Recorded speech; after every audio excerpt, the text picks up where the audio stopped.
Assalamu alaikum. My name is Tariq. I'm a professional boxer from Oakland, California.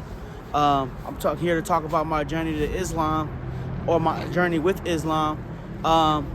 It's a pretty long story because it started kind of like when I was younger. I was introduced to Islam, of course, like most people are, through Malcolm X. My grandmother, she's a big influence on my life and a lot of decisions and how I moved. So when I was younger, she used to have me watch the movie Malcolm X, and it was very influential on the way I thought and the way I moved, as far as politically, socially, and spiritually. I grew up in the church, but I also felt like there was like something missing with going to Christian churches and stuff. So I was like, I never really felt like that was me or a part of me, or like I never really felt like it was the full. And it was also a lot of speculations and a lot of things that are not very clear in Christianity. So I always kind of questioned it. But I guess you could say my journey recently started when I first got locked up in 2018. I got locked up, and I was sitting in my bunk or whatever. And one of the brothers, he was Muslim. He brought me a Quran, and I started opening up the Quran, and I started reading it, and I got somewhat scared, but a little bit like, whoa, this is crazy. I felt something. It was weird. Like I felt some type of energy when I'm reading it, and I'm like, I never felt this reading the Bible. And so then another brother named Magic, who was like, he saw me reading the Quran. And he was like, "Oh, you reading the Quran?" He threw me a Bible. He's like, "Here, read that." So I'm like, I'm gonna read both. So when I started reading the Bible, the farther I got into it, the more I started to question it, because I started hearing about the Son of Man, the Son of Man, the Son of Man, when they referred to the Prophet Jesus, Sallallahu Alaihi Wasallam. And when I saw that, when I seen that in the book, I was like, so where am I getting this information from? So now I'm questioning the Bible through reading the Bible itself. So I kept on reading a little bit of the Quran. When I got back, I kind of like stopped, I slowly got away from my spirituality. Because, when you locked up, you see around so much wickedness and demons, you looking for God. If you're not looking for God, you going to definitely get straight towards evil. You feel me? But long story short, I got out. I stopped, I stopped, looking for God a little bit. And then what happened was, later on, I got locked up again in 2022. But at the beginning of that year, I was like, God, reveal to me how you want me to perceive you. How do you want me to understand you, right? So then the journey started, right? I was already having a rough year. I stopped seeing my kids due to some things with my, you feel me? But I'm not going too deep into that. But long story short, I get locked up again. As I'm going into as I'm going into the jail, I'm like, all right, God, you gonna reveal me here. I can feel that this is where I'm gonna find out where I'm supposed to go, right? And on my journey, I'm going into the cell, or the pod, and everybody trying to claim me. The brothers trying to, or the Northerners trying to claim me. The Pikes is trying to claim me. Trying to claim me. But there was a brother that came, and he had a Rasta hat and everything, right?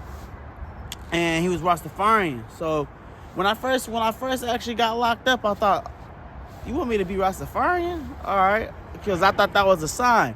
But really, it was for me to take on some of the things that he was trying to teach me. But then also there were some things in Rastafarianism about the Prophet Isa, Sallallahu Alaihi Wasallam, about him being a prophet and not being the son of God. So I think it was breaking down some of my beliefs about the Prophet Isa, right? That Christianity installed in me, the deception, right? So I'm locked up or whatever. I'm waiting out my term. The last week, I was able to. I put in to see two. What are they called? The two chaplains, right? I put in to look. I wrote a note to see two chaplains, right? One of the Rasta chaplain and one Muslim chaplain, right? I forgot that I was so thought that I was supposed to be Rastafarian that I was waiting. And so then when I heard the chaplain was coming, I assumed that it was Rasta. But then as I got there, I saw it was a Muslim chaplain, right? And then as I'm walking in, I'm like, do you want me to be Muslim? Is this what you show? Is this the sign that you're showing me? Is this the final sign? You know what I mean? So I go in there, we chop it up, we have a good old conversation, everything went good, and I felt like this energy in my heart, and I was just like, okay, maybe this is what you're trying to show me that you want me to go, right? But my journey was not finished. My journey wasn't finished. I need to break myself down a little bit more to accept the greatness of Islam. You feel me? So then I go what he called. We're chopping it up, and on the pamphlet he writes down. He's like, "So where you going?" I was like, "Yeah, I'm going back to Oakland when I get out." Right? And so then he writes, "Okay, so I want you to." He said, "I want you to visit this masjid, Lighthouse Mosque, and I want you to speak to Imam Zayd." So I took that pamphlet. I think I still have it to this day. But when I left, you know, I went right back to the dunya. I went right back to, you know, doing all this crazy stuff, and I was actually still looking for God and trying to ask God questions, but I didn't have no clear path, you know, to the right way, right? So I went through all these things, and it like kind of like broke me down, and I was just like, man, you know, I need God right now. And you know, Rastafarianism was for sure not doing it, because there ain't no Rastafarian church or whatnot.